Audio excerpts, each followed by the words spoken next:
Yun nga, yung hagdanan napakaliit. Kailangan lakihan yun. Ni-request ko yun. Ang sabi nila, lalakihan daw nila. Ngayon yung susi, binigay ko doon. O, yes, pagdating ng ano, na 3 kwarto yun eh. O, 3 kwarto. Tapos may hagdanan doon. May, yung isa may maiksi yung pinakakusina niya. Nilinis pa ako doon eh.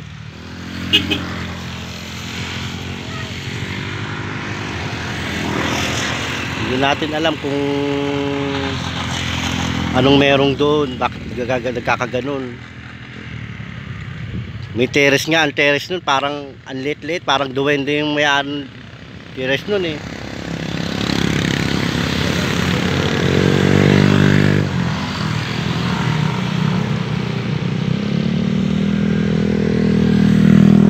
Ay, si-survey na lang muna yun, si-survey nga yun, inigutan yun.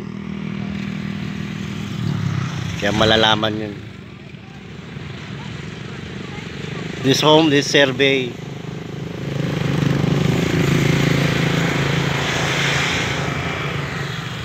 Alam na nila yun kung saan yun.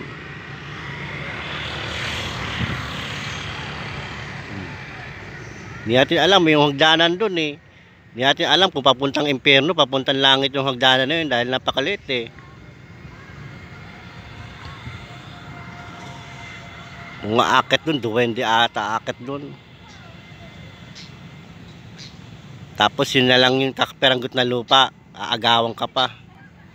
Eh dapat dati na, pinakailaman na nila dati yun. Eh kung kailang inumpisahan nila, saka nila papansinin. Hindi niya alam, naka sa immigration yan. Sa embahada yan, sa Hong Kong yan. 10731083. Russia, Philippines yun.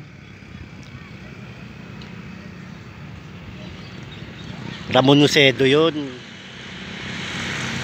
Yun nga, senior junior isa lang rin yun.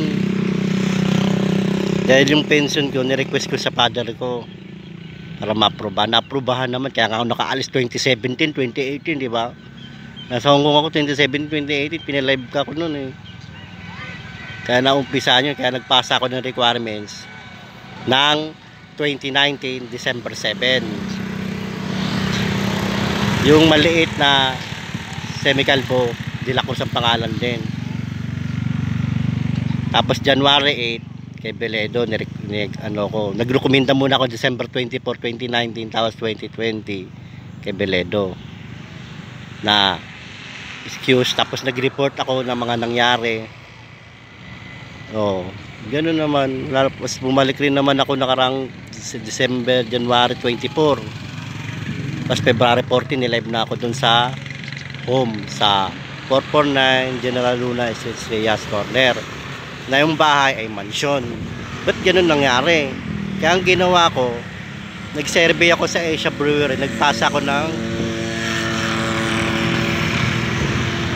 envelope, yung email, sobre, para mapaayos ng mabuti, parang di masyado na pansin yun. Sa PhilHealth nakakunik yun eh. Kaya ginawa ko, nagpa-live ako ng requirements.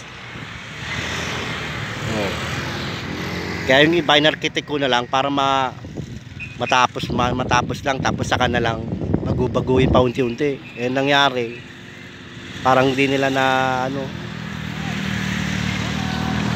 parang di malaman kung nangaagaw na kung nalaman nilang medyo maayos-ayos yung harap. Pero yung loob nun, 3 kwarto yun.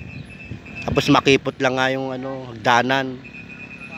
Hindi ka makakaapanik ng masyado mas maayos. Kaya yung ibaba, napakaliit. Kaya sinabi ko sa kanila, sila na lang bahala.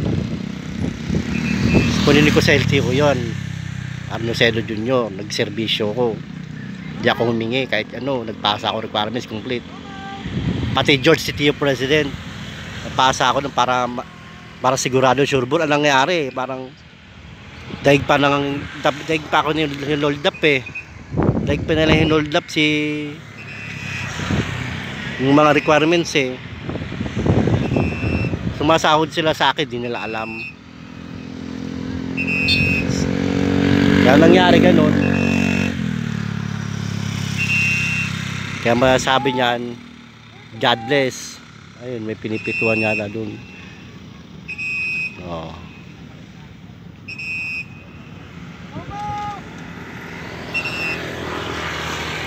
Kaya ngayon, mag-waiting tayo ngayon. Pahangin dito. Inspect na, okay naman dito. Kaya lang, sa muson. Muson to. Yan.